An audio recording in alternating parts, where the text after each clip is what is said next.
نحمد و نصلی علی رسول الکریم اما بعد فاعوذ باللہ من الشیطان الرجیم بسم اللہ الرحمن الرحیم۔ حضرت ہود علیہ السلام، یہ ہماری آج کی 5ویں ویڈیو ہے۔ اس سے پہلے پیغمبروں کی 4 ویڈیو ڈسکرپشن باکس میں آپ کو مل جائیں گی۔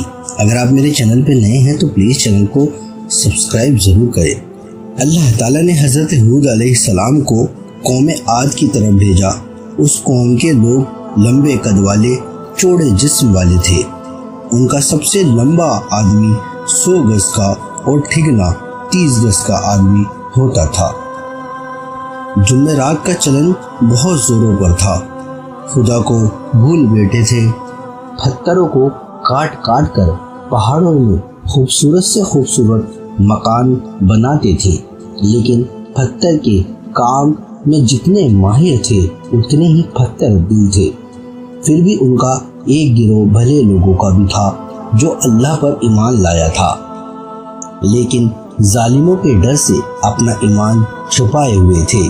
حضرت ہود علیہ السلام کی واز پر نصیحت کھل کر ہونے لگی تو یہ بھلے لوگ حضرت ہود علیہ السلام کا پورا ساتھ دینے لگے۔ حضرت ہود علیہ السلام کا پیغام جو پھیلتا گیا، کافروں کی منافقت بھی تیز ہو گئی۔ ان بھلے لوگوں نے ان کی اطلاع حضرت ہود علیہ السلام کو دے دی۔ حضرت ہود علیہ السلام نے اللہ کے حضور ان دشمنوں کے لیے بد دعا کی، چنانچہ برسات نہیں ہوئی، باغ اور کھیتی سب سوکھنے لگی۔ یہ اکال 7 سال تک چلتا رہا۔ لوگوں کا برا حال ہو گیا، بھوکے پیاسے مرنے لگے۔ موقع مناسب سمجھ کر حضرت ہود علیہ السلام نے ان کو سمجھانا شروع کیا اور فرمایا کہ ایمان لاؤ، اپنے آپ کو اس دنیا کی پریشانی سے بچاؤ۔ یہ سب پریشانیاں تمہارے کفر کی وجہ سے تم پر آئی ہیں۔ لیکن کافروں نے حضرت ہود علیہ السلام کی نصیحت پر کان نہ دھرے، اپنے کفر پر ڈٹے رہے اور یہی کہتے رہے، ہم تیرے کہنے سے بدوں کو نہ چھوڑیں گے، اپنے باپ دادا کے دین سے منہ نہ پھیریں گے۔ اس زمانے کا قاعدہ تھا، جسے کسی بڑی مشکل کا سامنا ہوتا تو وہ مکے میں کعبے میں جا کر دعا کرتے جو قبول ہو جاتی۔ ان دنوں عاد قوم کے علاوہ عمالقہ کی قوم مکے میں رہتی تھی، جو اپنے کو مکے کا سردار کہلاتی تھی۔ جب عاد قوم کے لوگ ان پریشانیوں کا شکار ہوئے تو ان کے 70 صدر وہاں جانے کو تیار ہو گئے کہ وہاں جا کر بارش کی دعا کریں گے۔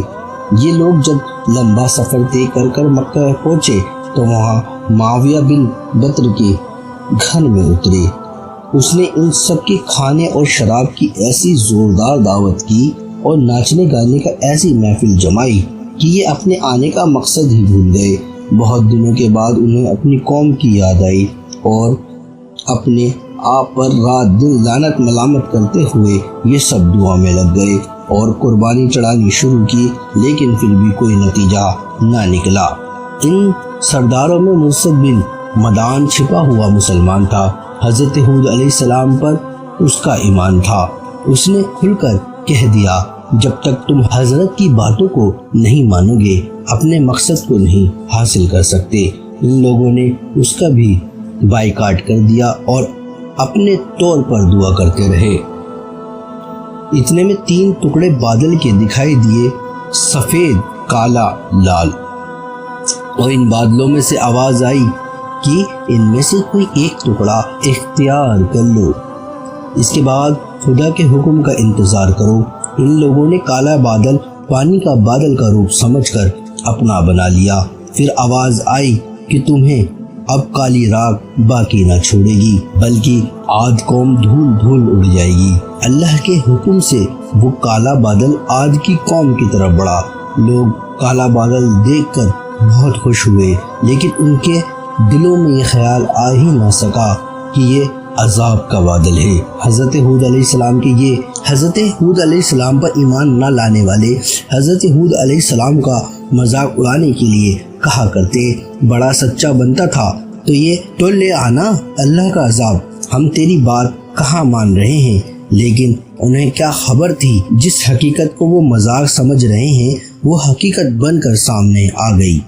جب حضرت ہود علیہ السلام نے دیکھا کہ عذاب آ گیا تو اللہ تعالیٰ کے ہی حکم سے اپنے 4000 ایمان والوں کو ساتھ لیا، باہر نکل کر ان سے کہا کہ یہ دائرہ جو میں انگلی سے تمہاری چاروں طرف کھینچ دیا اور تمہیں خدا کے حکم سے اس میں بٹھا رہا ہوں تاکہ تم اس عذاب سے بچے رہو۔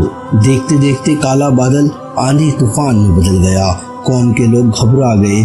طوفان اتنا زبردست تھا، انسان تک ہواؤں میں اڑ اڑ کر کافی دور جا جا کر گر رہے تھے، ہڈیاں چور چور ہو جاتی۔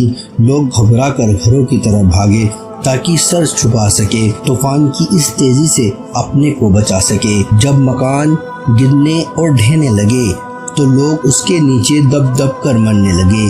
7 دن 7 رات آندھی طوفان کا یہ سلسلہ چلتا رہا، تباہی و بربادی کا ننگا ناچ ہوتا رہا اور عاد قوم اللہ کے عذاب کا شکار ہو گئی۔ اور ہاں، حضرت ہود علیہ السلام اور ان کے ساتھی اس سے بچے رہے۔